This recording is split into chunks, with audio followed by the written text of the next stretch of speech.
nais ko lang ipaalala na sa ating trabaho, kailangan natin sumunod sa patakaran ng ating kumpanya. Opo, sir. Pero may bago po akong naisip na paraan para mas mapabilis ang proseso. Pero pwede po ba natin itong subukan? Naunawaan ko, pero bilang isang bureaucratic leader, kailangan natin sumunod sa alituntunin na nakasulat at hindi tayo pwedeng gumawa ng hakbang na labag sa regulasyon.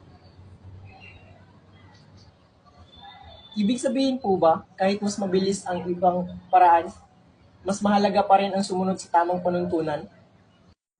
Tama, ang ating layunin na hindi lamang matapos ang trabaho, kundi tiyakin na ang lahat ay naaayon sa pulisya. Ganito natin pinapanatili ang kaayusan at patas na sistema sa ating kumpanya. Naintindihan ko na po. Mas sigurado at tigtas kung susundin lahat ng alituntunin. Sakto, disiplina at pagsunod ang ating puhunan para magiging maayos ang operasyon.